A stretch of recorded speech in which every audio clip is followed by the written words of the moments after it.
Assalamualaikum warahmatullahi wabarakatuh dan selamat sejahtera. Okey, untuk video kali ni adalah sambungan video Tanjung Balai Karimun episod 17. So, ni adalah video yang ke-18. So, memandangkan dah lama aku tak upload video kat YouTube, so kali ni aku nak sambung projek video aku. So, untuk projek kali ni sambungan video Tanjung Balai Karimun episod 18.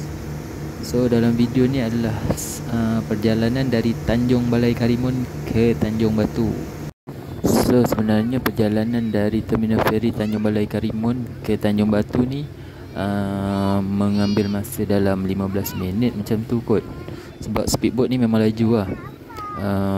Lagi satu, sebenarnya ni adalah pelabuhan Teluk Air tak silap. Aku pun tak ingat nama dia.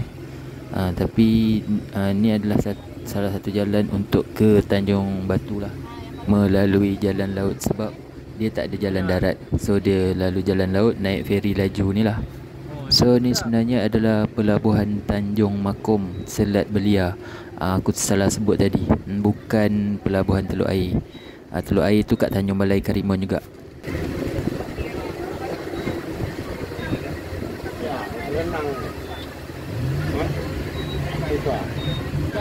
Jaring pelampung. Pelampung.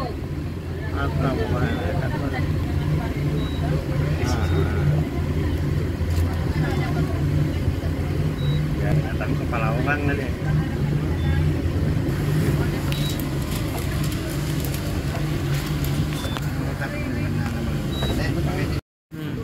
Okey, so masa ni dah sampai dekat pelabuhan Selat Belia tu lah, Tanjung Makom.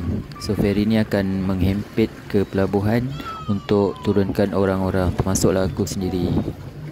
Jadinya dalam beberapa ratus meter macam tu dia nak sampai tu, dia dah perlahankan speedboat tu lah untuk dia ambil set untuk parking kat terminal ni lah.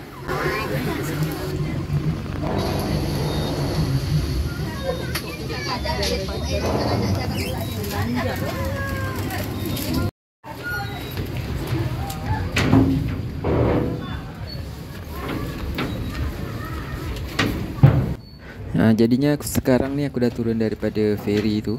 So ni adalah jeti dia. Kalau korang bawa barang banyak, kat sini ada tukang angkat barang tu, nama dia porter. Dia akan bawa troli untuk angkat barang-barang kita. Tapi tu untuk barang yang banyak je lah, dia akan ambil upah lah. Tak tahu berapa upah dia.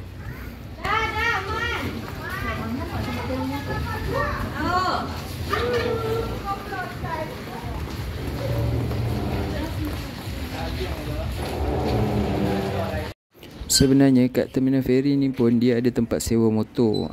Sehari dalam 100,000 macam tu, 120,000 macam tu lah. Tapi kalau ambil 2 hari mungkin ada kurang sikit. Tapi kalau tak nak naik motor, boleh naik oplet.